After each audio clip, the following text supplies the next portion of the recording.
पहले तो गुलशन यादव ये बताएं कि उन्होंने राजनीति का ककहरा कहाँ सीखा। वो राजा भैया के यहाँ राजनीति का ककहरा सीखे। अब मतलब हमारी बिल्ली हमें म्याऊ वाली कहानी है। वो कितना विकास किए, चेयरमैन है, पिछले बार भी थे, अब की भी चेयरमैन है। वो कुंडम बताएं कितना विकास के नाम पे सिर्फ राजनीति कर रहे हैं लोग। जहाँ सुख दुख में माननीय विधायक जी राजा भैया साथ देते हैं, वहाँ लोग राजनीति से कर रहे हैं। आज जो राजनीति करके बोल रहे हैं, इनसे पूछिए जरा 10 साल पहले वो कहाँ थे, क्या थे। उन्हीं के दम पे राजनीति कर रहे हैं। 10 साल पहले कह रहे हैं कि हम ही ने समर्थन दिया तो राजा भैया आए सत्ता में।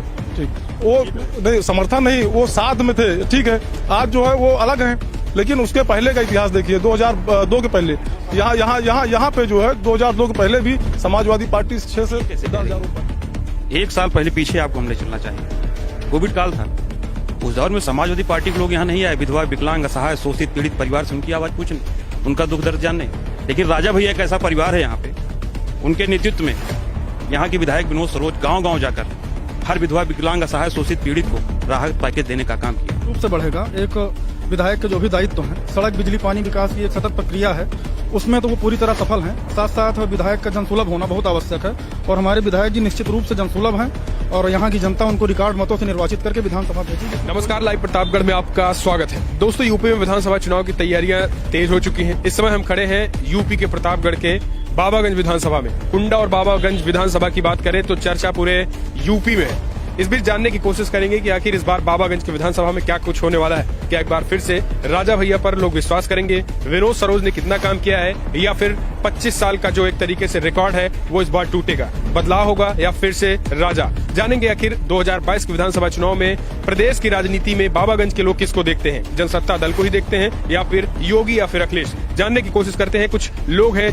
बाबागंज के लोग हैं। जी, क्या लग रहा है भैया, 2022 के विधानसभा चुनाव में बाबागंज में जनसत्ता दल नई पार्टी बना ली है, अब तो आरी निशान भी आ गई है। क्या लग रहा है कि बाबागंज में राजा या फिर बदलाव?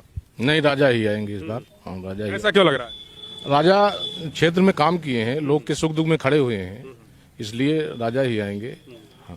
विनोद सरोज जी यहाँ से, सरोज उनके यहाँ से विधायक हैं, तो क्या लग रहा है कि राजा के नाम पर ही विनोद सरोज भी जीतेंगे कि या फिर उनका कुछ अलग काम है? नहीं, राजा के नाम पर जीतेंगे। उनका भी काम है, अलग अलग दोनों लोगों का काम है। उनको क्षेत्र की जनता उनको भी लाइक करती है। क्या नाम क्या है? उमानंद द्विवेदी, ग्राम प्रधान कोटा भवानीगंज। तो क्या लग रहा है कि इस बार जो है राजा भैया ने नई पार्टी भी बनाई है, बाहर भी निकलने वाले हैं, तो कुंडा बाबागंज के किन कामों को लग रहा है कि दिखा के वो बाहर जाएंगे? विकास किए हैं, जनता के साथ काम भी किए हैं।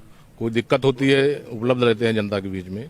कोई बीमार हो गया, 1 लाख, 2 लाख, 4 लाख, 10 लाख रुपए की मदद मुझको जरूरत पड़ती है तो मदद भी करते हैं, बीमारी का इलाज भी कराते हैं, और पार्टी जो काम करती है वो भी वो करते हैं। तो जनसुलभ, ये सबसे बड़ी बात है कि लोग ये कह रहे हैं कि अपने विधायक जी से मिल लेते हैं। यही मुद्दा होगा भैया कि या फिर और कुछ अलग काम किए हैं राजा भैया? हमारे यहाँ तो काम आप खुद ही सड़क से आ रहे हैं, आप देखे होंगे। मतलब जितनी सड़कें हैं सब चौड़ी हो चुकी हैं, और जो हमारे यहाँ गांव की सड़कें हैं उनका नंबर आ गया है, वो चौड़ी हो रही हैं। आप किसी गांव में चले जाइए हमारे यहाँ, आपको हर पूर्वा मुख्य मार्ग से जुड़ा मिलेगा। जी, तो क्या लग रहा है, अभी जिस तरीके से गुलशन यादव के एक ऑडियो वीडियो भी वायरल हुआ था, उन्होंने कहा कि बाबागंज के जो विधायक हैं वो कहीं ना कहीं एक तरीके से विधायक नहीं, वो उनके पीछे पीछे रहते हैं, वो काम नहीं करा पाते हैं। आप हमें जो है समाजवादी पार्टी को मौका दीजिए तो हम काम करा लेंगे। क्या कहेंगे? पहले तो गुलशन यादव ये बताएं कि उन्होंने राजनीति का ककहरा कहाँ सीखा। वो राजा भैया के यहाँ राजनीति का ककहरा सीखे। अब मतलब हमारी बिल्ली हमें म्याऊ वाली कहानी है।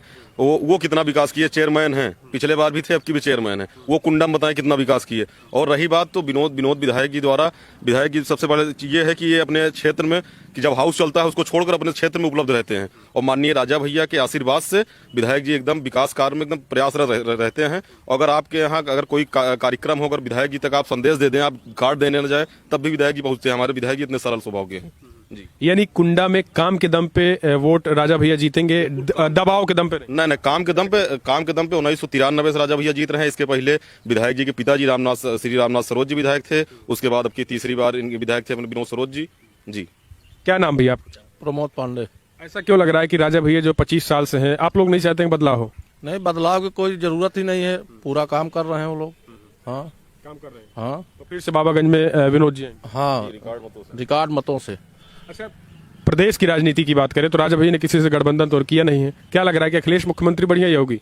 अब ये राजा भैया का है, इसमें हम कुछ नहीं कह सकते। जी, क्या लग रहा है भैया, बिना राजा के जो है प्रदेश में नेतृत्व हो पाएगा या फिर राजा भैया का समर्थन किसी न किसी को लेना पड़ेगा? देखिए, वो हमारे सबके मुखिया हैं, जो भी वो निर्णय लेंगे वो हम लोग उसी पे चलेंगे। हम लोगों का कोई व्यक्तिगत निर्णय नहीं है। अब वो चुनाव जीतने के बाद या चुनाव समाप्त के बाद फिर क्या तय होता है ये माननीय राजा भैया जी ही तय करेंगे। विपक्ष कह रहा है इस बार बाबागंज फंस जाएगी। अब विपक्ष तो सदैव विरोध करता है, विपक्ष तो हर बार यही कहता है। हर बार कहता है। उसके बाद भी पिछले बार भी हम लोग बढ़ चढ़ के 30,000 वोट से 35,000 वोट से पिछले बार चुनाव जीते थे। अब की वो जीत का आंकड़ा 50,000 पार रहेगा बाबागंज विधानसभा में। जी, अगर बात करें हम 2019 में, तो कह रहे हैं कि इसमें यहाँ पे लोकसभा में राजा भैया जनसत्ता उतना अच्छा काम नहीं कर पाए थे।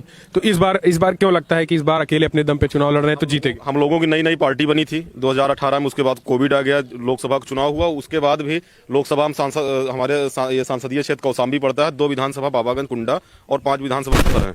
तो कुंडा और बाबागंज का बेहतरीन प्रदर्शन रहा। 90% 80% वोट हमको जनसत्ता दल पार्टी को मिला है, जितना वोट यहाँ पड़ा हुआ है। तो विधानसभा हमारे लिए कोई दिक्कत नहीं है। विधानसभा हम जीतेंगे। इसके पहले जिला पंचायत जीते हैं और अब की विधानसभा फिर 2022 50,000 पार जीतेंगे। आरी, अब इस बार आरी चुनाव चिन्ह मिला है, तो कितने लोगों जन तक आरी पहुंच रही है? आप लोग पहुंचा? आरी चुनाव चिन्ह हम लोगों को पहले भी माननीय राजा भैया, माननीय विनोद विधायक आरी चुनाव निशान पर विधायक हो चुके हैं और इसलिए हमको ज्यादा समस्या नहीं है लोगों को आरी पहचानवाने में। पुनः आरी सब पर भारी, आरी सब पे भारी, आरी सब पे भारी रहेगी। आरी सब पे भारी रहेगा। और फिर मेरा धर्मेंद्र कुमार सरोज नाम है। अभी तक जो सभी लोग कहते हैं कि राजा भैया का कुछ नहीं है, अब राजा भैया जब निर्दलीय थे तब यहाँ जब प्रतापगढ़ के लोग सिर्फ जानते थे, तब राजा भैया अच्छे बहुमत से जीतते थे। और आज तो पूरा इंडिया जानती है। हम लोग जहाँ जाते हैं भाई, हम तो यहाँ रहते नहीं, अगर हम प्रदेश जाते हैं, दिल्ली, हरियाणा, पंजाब कहीं भी जाते हैं हम लोग, तो वहाँ जब राजा भैया का नाम सुनते हैं, उनका कारदर्शना बताते हैं कि वो जो है काफी औरतों को जो है लड़कियों को शादी करवाते हैं और सभी के दुख सुख में हाजिर रहते हैं। आप दलित, आपने बताया आप सरोज दलित हैं, तो क्या लग रहा है बहन जी ठीक नहीं है? बहन जी जो हमारे यहाँ है हम उनको गुण गाएंगे ना भैया। जो हमारे यहाँ काम कर रहा है, बहन जी वहाँ है, बहन जी यहाँ नहीं आ पाएंगी ना। हमारे यहाँ जो हमारा देखभाल, हमारे रोड खरिहान घर द्वार का जो देखभाल करेगा, उसको हम साथ में रहेंगे कि हम जो है चले जाएं अखिलेश के पास या जो है। गुलशन जी आ रहे हैं, गुलशन कह रहे हैं हम भी लड़ाई में। भैया गुलशन आ रहे हैं, गुलशन पहली बार आ रहे हैं। पहले राजा के वो भी तो साथ में थे। अब मान लो विपक्ष हो गए हैं, तो जो पहले से यानी कि जो जड़ है, पहले हम जड़ को देखेंगे कि फिर टहनी को चले जाएं हम। राजा भैया ने क्या काम किया? अच्छा, 1-2 काम आप बताइए। काम सड़क बनवा रखे हैं राजा भैया। और आप किसी भी गांव में आप जाओगे तो जहां बिजली नहीं पहुंची है, बिजली पहुंचा रहे हैं। और विनोद सरोज जी के कोई भी काम कह दो, वो अपने आप एक बार आपको कहने का मौका दीजिए, दोबारा आएंगे जब आपको वो काम बना रहेगा। यानी पूरी तरीके से आप जो लोग काम करते हैं वो सुनवाई होती है। हाँ हाँ जी, इसलिए आप वोट करेंगे फिर से? इसीलिए जनसत्ता दल को इसीलिए हम वोट करेंगे और हमारे जो गांव के भी लोग हैं सभी वोट करेंगे। चलिए, कुछ कोई लड़ाई नहीं है। बाबागंज विधानसभा में एक तरफा है। समाजवादी पार्टी ये कैसे कह रही है? 1 साल पहले पीछे आपको हम ले चलना चाहेंगे। कोविड काल था, उस दौर में समाजवादी पार्टी के लोग यहाँ नहीं आए। विधवा, विकलांग, असहाय, शोषित, पीड़ित परिवार से उनकी आवाज पूछने, उनका दुख दर्द जानने। लेकिन राजा भैया एक ऐसा परिवार है यहाँ पे, उनके नेतृत्व में यहाँ के विधायक विनोद सरोज गांव गांव जाकर हर विधवा, विकलांग, असहाय, शोषित, पीड़ित को राहत पैकेज देने का काम किया। और उस दौर में जब लोग घर से नहीं निकलते थे, उस दौर में यहाँ के विधायक विनोद सरोज गांव गांव दौड़ा करते थे। उसके बाद वो जिस गांव में जहाँ के भी उनके कार्यकर्ता समर्थक, वैसे भी लोग अगर विधायक के पास फोन करके सूचना दिए कि भैया हमारे यहाँ कोरोना पॉजिटिव केस मिला है, तुरंत सीएमओ से बात करके डॉक्टर टीम भिजवाने को वहाँ काम किया। वो दौर था जिसमें लोग एक, अगर माँ का बेटा प्रदेश से आता था तो माँ कहती थी कि बेटा तुम 14 दिन क्वारंटाइन रह के आओ, तब घर में आओ। उस दौर में तो ये विधायक आपका सेवा का जनता के बीच में बना रहा। कैसे समाजवादी पार्टी के लोग बात कर रहे हैं? और समाजवादी तो ऐसे विघटन पार्टी बन चुकी है कि आज उनके नेता बौखला चुके हैं। वो टिकट देने में डिस्टर्ब है कि हम कहाँ से टिकट दें, कहाँ से ना दें। अभी तक तो कहे नेता आओ, नेता आओ। अब वो जब उनके नेता हैं तब उनके आपस में खलबली मची है कि जाओ, कैसे जाओ, क्या करो। टिकट बांटने में उनको बड़ा वो हो रहा है। समाजवादी पार्टी का इस बार भी कुंडा और बाबागंज में कोई प्रभाव नहीं? कोई प्रभाव नहीं है यहाँ पे। समाजवादी पार्टी यहाँ जीरो। नाम क्या है भैया आपका? हमारा नाम आनंद देव पांडे। समाजवादी पार्टी यहाँ 0 पे आउट होगी। और समाजवादी पार्टी के ही हम ये बात नहीं करेंगे, यादव बिरादरी लगभग 55 से 60% माननीय राजा भैया और जनसत्ता दल के साथ है यहाँ की। 55 से 60%। यानी इस बार जो रिकॉर्ड है वो बढ़ेगा कि घटेगा? बढ़ेगा, बढ़ेगा, 100% बढ़ेगा। कुंडा से राजा भैया का बढ़ेगा और बाबागंज से विनोद सरोज जी का बढ़ेगा। बढ़ेगा भैया, जो निश्चित रूप से बढ़ेगा। एक विधायक के जो भी दायित्व हैं, सड़क बिजली पानी विकास की एक सतत प्रक्रिया है, उसमें तो वो पूरी तरह सफल हैं। साथ साथ विधायक का जनसुलभ होना बहुत आवश्यक है और हमारे विधायक जी निश्चित रूप से जनसुलभ हैं और यहाँ की जनता उनको रिकॉर्ड मतों से निर्वाचित करके विधानसभा भेजेगी, इसमें कोई दो राय नहीं। ना उनकी कोई टक्कर में है, सपा भाजपा सब बहुत पीछे हैं। और यहाँ जो भी प्रत्याशी चुनाव लड़ने आते हैं, बहुत ही दुर्भाग्यपूर्ण है कि वो माननीय राजा भैया को दबंग बताते हैं, उनकी गुंडाई के विषय में बताते हैं। अपने विकास का एजेंडा कोई नहीं बताता कि हम काम क्या करेंगे। वो आए, अपने विकास का एजेंडा बताएं, उसके माध्यम से हम लोगों से वोट मांगे। अच्छा, ये भी हो रहा है कि जो है समाजवादी भले लड़ रही, बसपा भाजपा जो भी लड़ रहे हैं यहाँ पे प्रचार नहीं कर पाते हैं, इस पे कैसे? ऐसा कुछ नहीं है, ये तो मीडिया और ये मान लीजिए कि उनकी नाकामी छिपाने का एक तरीका है जी। अच्छा, अखिलेश यादव ने जी जो स्टेटमेंट दिया था, वो प्रतापगढ़ आए थे, उन्होंने भी कहा कि अभी कौन है राजा, वो पहचान नहीं राजा भैया। राजनीतिक बौखलाहट है, उस बौखलाहट में उनकी असफलता छिपी हुई है।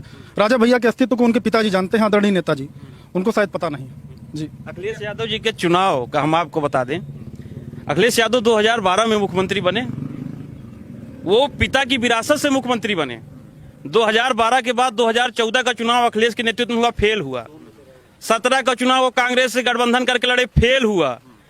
2019 को वो बसपा के साथ गठबंधन करके चुनाव लड़े, फेल हुआ। आज फिर वो तरह तरह के दल से गठबंधन करके चुनाव लड़ रहे हैं। 2022 में पुनः फेल होने जा रहे हैं। बिना राजा भैया के नेतृत्व में जनसत्ता दल के बिना इस बार यूपी की सरकार नहीं बनेगी, उसमें जनसत्ता दल की अहम हिस्सेदारी रहेगी। अखिलेश यादव का ये रिकॉर्ड 2012 से 2022 तक का हम आपको बता रहे हैं। तो ये जो काम राजा भैया ने किए हैं कुंडा बाबागंज में, क्या लग रहा है कि प्रदेश की जनता भी समझ पाएगी? क्योंकि अभी वो 16 सीटों पर उतार दी और 100 सीटों पर लड़ने के बाद बिल्कुल प्रदेश की जनता समझेगी। और हम आपसे चाहेंगे कि आदरणीय हमारे राष्ट्रीय अध्यक्ष, गरीबों के मसीहा कहे जाने आदरणीय राजा भैया लखनऊ रहते हैं तो पूरे प्रदेश के लोगों से मिलते हैं। पूरे प्रदेश के लोग आते हैं, उनका जो भी सुख और दुख होता है, जो भी मदद कहते हैं आदरणीय हमारे राजा भैया उनकी मदद करने का काम करते हैं और उनके सुख दुख में खड़े रहते हैं। काम की वजह से जीतेंगे, डर और भय का माहौल नहीं? डर भय यहाँ है नहीं। ये राजा भैया का परिवार है, कुंडा और बाबागंज, ये राजा भैया का परिवार। जी, क्या लग रहा है आप लोग भी किसके साथ? माननीय राजा भैया विनोद सरोज विधायक जी के साथ हैं हम लोग और पूरी तरह से।